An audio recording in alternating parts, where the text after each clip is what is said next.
Good morning to you. Good morning. Good morning. Won't you share with a friend or two?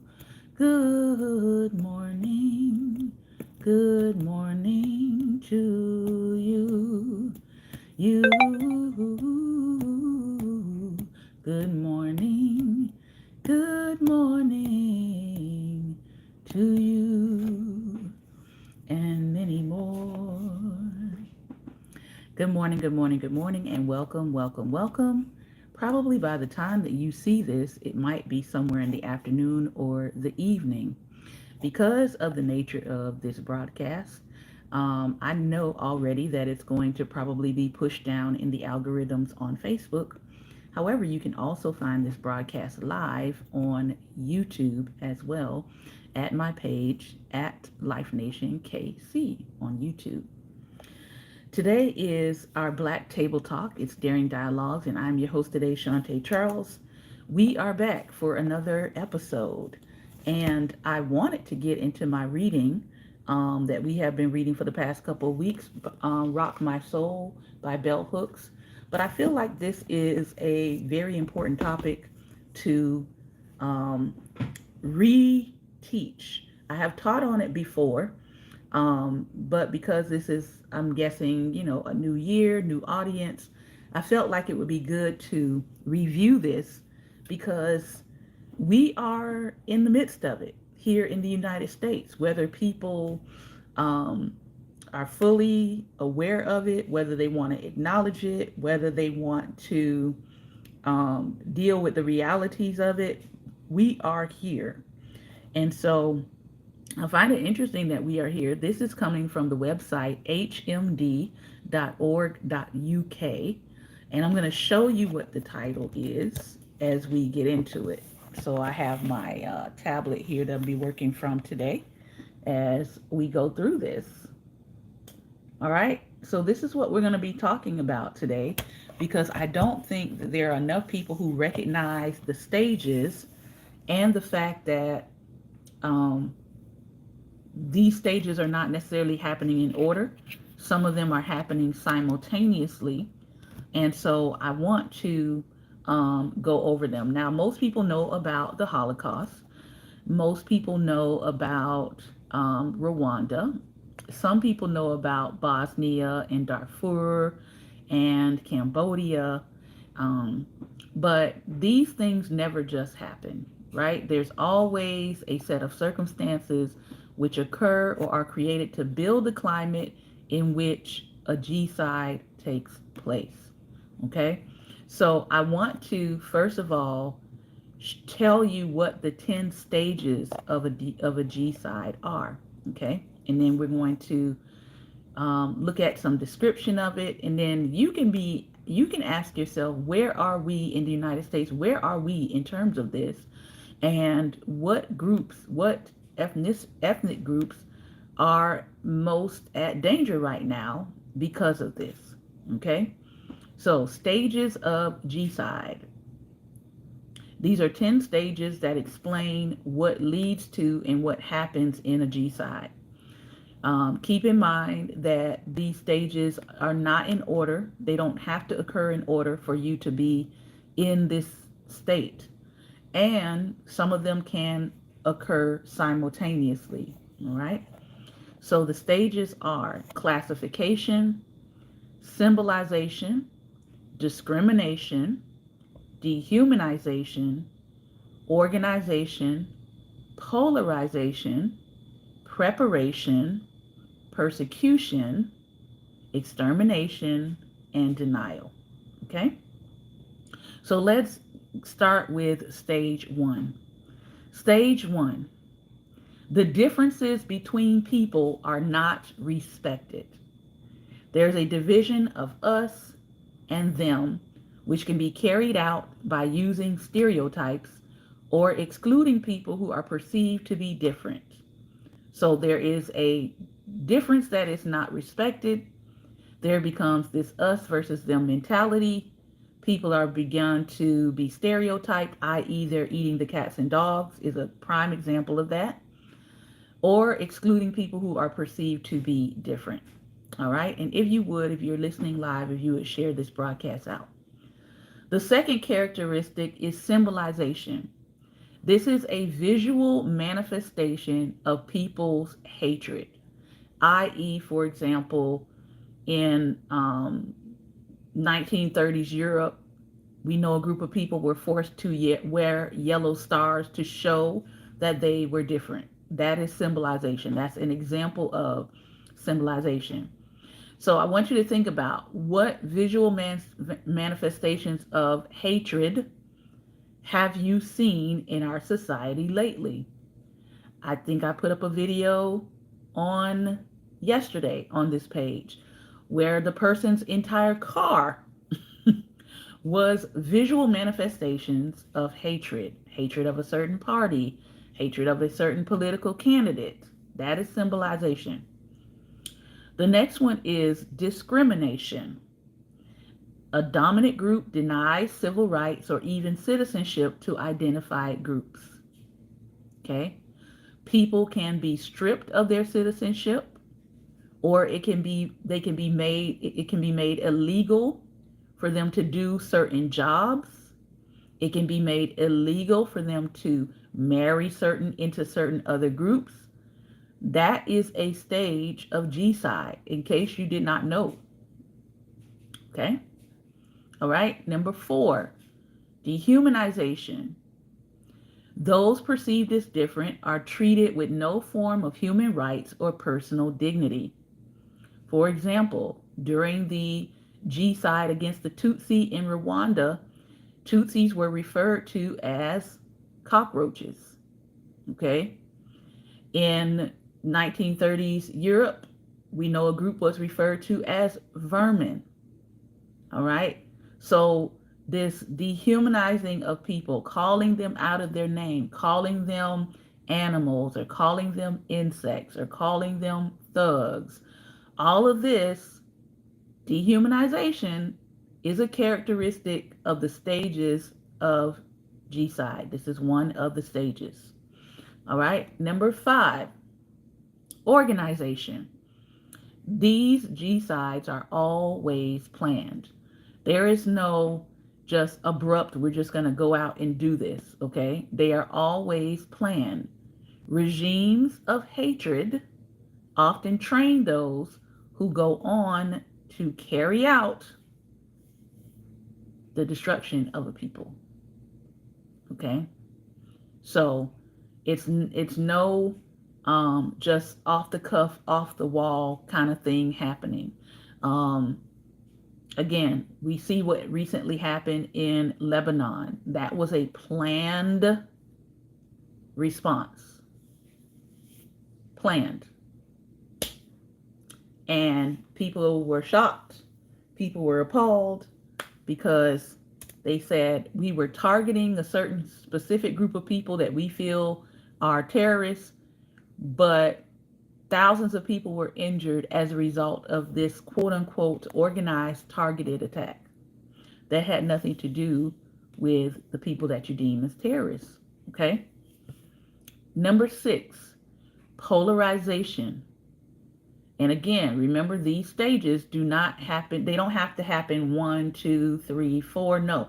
Some of these stages are going on simultaneously. Polarization. Propaganda begins to be spread. Newspapers are used. Media is used. People who have hateful messages are given extra media time to spread those hateful messages.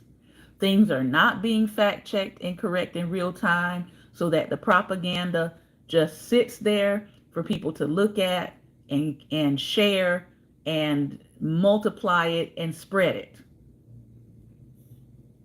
Polarization. Number 7, preparation. Perpetrators plan the G-side. They often use euphemisms such as the final solution, the final plan, the culmination of events, And they begin to create a fear of whoever the victim group is that they are targeting. They build up armies, they gather weapons. Preparation is one of the stages. Okay? Good morning to those who are coming in. Number 8, persecution. Persecution. Now, because I like to say that we are in a undeclared war, okay, there is an undeclared war against black and brown peoples, which is again why I don't understand why black and brown people are warring with each other many times when there is a undeclared war against all of us. Okay? Victims are identified because of their ethnicity or their religion or their culture, sometimes because of their political viewings or leanings, and lists are drawn up. We saw that with some of these recent people who have been taken into custody. Some of them had lists drawn up of who was next. Okay? So sometimes lists are drawn up. People are sometimes segregated into ghettos. People are sometimes deported. People are sometimes held in custody and starved. Property is often confiscated. And under persecution, G-side unalivings happen. They could be happening in small segments to where it doesn't feel noticeable. But if you've been black and in America for, I don't know what, 50, 60, 70, 80 years, we already know that persecution stage is ongoing. Right now, we can see it in the way that we are handled through police custody. But we also know that it's moved beyond police custody, right? It's moved into vigilante justice. It's moved into, I saw this person in my neighborhood. I didn't feel like they should be in my neighborhood, so I chased them down and unalived them. That is in number 8. Okay? So it's moved beyond legal people who have quote unquote legal authority to stop you. We now have not just quote unquote citizens arrests, but we have citizens participating in what is already going on, which is that persecution piece. Okay? Extermination. The particular group unalives their intended victims in a deliberate and systematic campaign of violence. This is not just a one-off or a two-off or, 300, 100 people every year. This is a concerted effort that requires government participation, citizen participation, blacking out of media, things of that nature, in order to enact a deliberate and systematic campaign of violence. This is where you get into the hundreds of thousands, tens of thousands, millions of lives being destroyed or changed beyond recognition through G-side. Good morning. And then, of course, denial, which is number 10. The perpetrators, or even later generations, as we're seeing here in the United States, are denying the existence of any crime. Crime, what do you mean? Discrimination, we didn't do it. Exclusion, you guys are just making this up. You're just trying to make us feel bad. So we're sort of now in this, almost this state of a national gaslighting that is happening with people trying to outright and flat out deny the existence of any crime, right? Especially here in the United States. We have people who are flat out, outright saying, nothing really happened. No, it wasn't really as bad as you all proposed that it was. Let's erase a couple of things. Let's get rid of some history books. Let's rewrite the story so that we don't feel bad about what occurred with your ancestors that we are yet trying to perpetrate upon you and your younger generations. So it's a double insult because you're insulting my intelligence by trying to erase the past while in the present operating in these stages of G-side, while at the same time pretending that you're not. Um, yeah. And so we're saying let's not erase things, but things are literally being erased in real time. There is a term called damnatio memoriae. I learned this term when I was, ironically, I think I was watching a movie about maybe Rome conquering something in Egypt, and this one particular uh, leader, they decided to erase all memory of him. So I'm gonna look up the term again. It's called damnatio memoriae. Well, we know hopefully not to spell damnatio. Memoriae, Memoriae, damnatio memoriae. It's a Latin phrase that translates to condemnation of memory, which is what I feel like is happening to Black Americans in real time.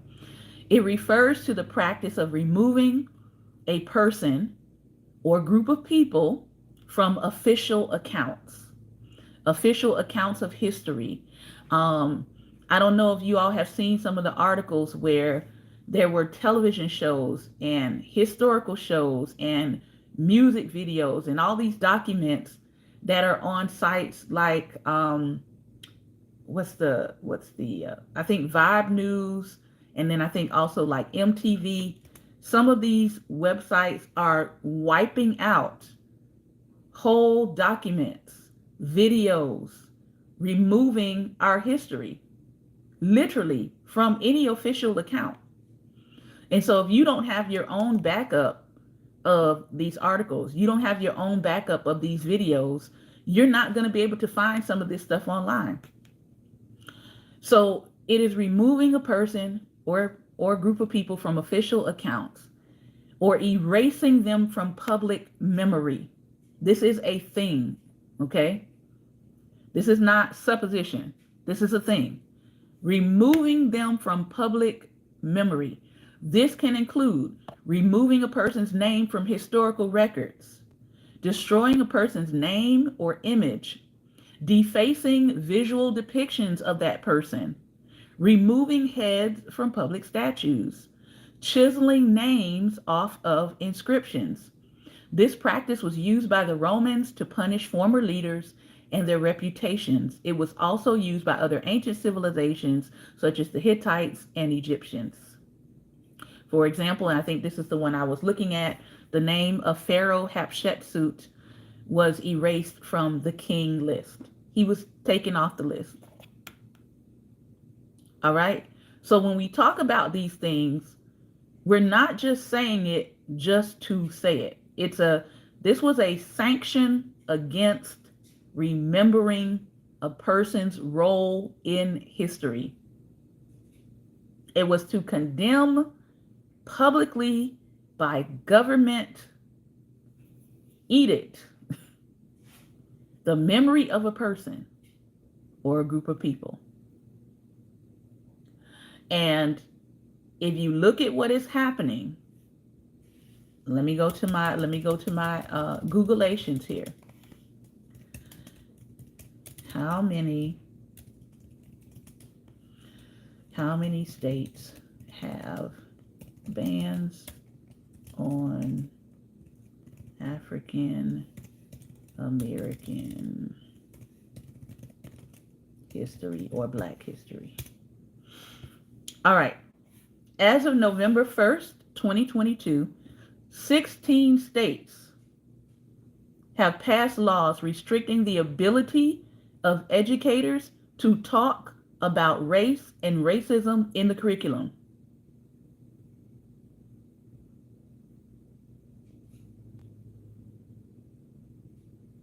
(16 states passed laws restricting the ability of educators to talk about race and racism in the curriculum. In 2019, only one state had such of a law. Okay, so think about that. We went from one state having such a law in 2019 to 3 years later, 16 states.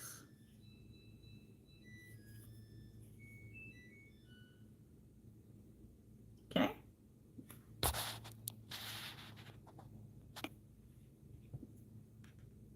I want you to just let that sit for a moment. All 16 states provide details of the specific concepts that cannot be taught. 5 states explicitly prohibit teaching critical race theory. Now we know that CRT, right, began to be the word that was bandied about, that's not even talked about in K through 12 education. But they put it into these laws as if this is what was happening in K through 12 education. Okay? Thank you. Little by little, then all at once, that's how these things happen. Okay? So, if we're talking about G-side, so I'm already answering somebody's question here. If you understand what G-side is, you would know we should all be against it. Hope that answers your question. Okay. So back to what we were talking about with the 10 stages of G-side. There's classification, symbolization, discrimination, dehumanization, organization, polarization, preparation, persecution, extermination, and then denial. We're not doing anything wrong. What do you mean we're doing something wrong? A complete, flat out, outright denial. Okay? And the sad part about all of this is you would think that certain groups who have been discriminated against, who have been persecuted, you would think that they would not be participating in these stages. And yet here we are. And yet here we are. All right. This is what I wanted to share today. Like I said, I would have loved to get back into my book reading today, but I wanted to go over this because I need people to pay attention. I don't think there's enough of us paying attention in the United States to what is literally happening right in our face. Everybody has a choice to make. I will also say this, as a content creator, I know within the last 24 hours, I've had several of my posts taken down saying that it violates community standards. So I just want you guys to be aware that when you see me post and I say link in comments or I say video in comments, is because those things I have been given a notice to take it down. And the only way that I can now share that information with you is to put it as a video or link in the comment section. Okay? This is happening in real time to content creators. I don't think, again, people understand how difficult it is as a content creator to try to share content with you and literally be fighting in the background with Facebook about what we're sharing with you. All right? So if you would like to support this content creators page, there are ways to do that. All right. The other piece is early voting has begun. Some states have moved into early voting. Not every state, but some states, early voting has already started. Check your voter registration and make sure that you're actually still registered to vote if you plan to vote. I've received a notice a couple months back saying that my address was not the correct address. Now, I haven't changed my registration or anything in the last 5 years. I've been in the same space voting for the last 5 years.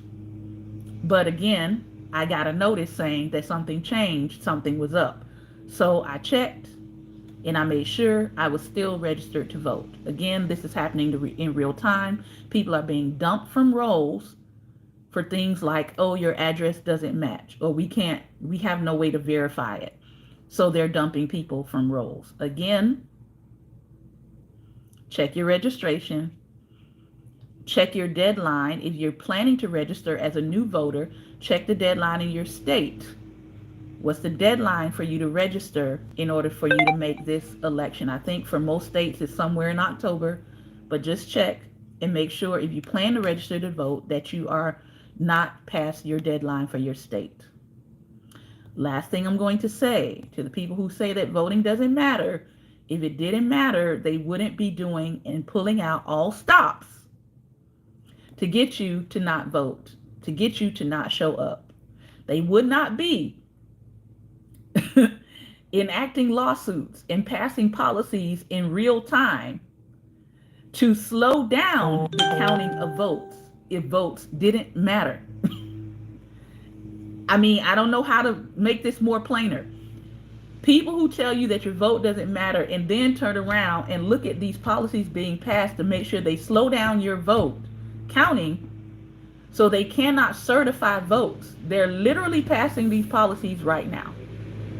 So if it did not matter, they would not be trying to disenfranchise you. All right?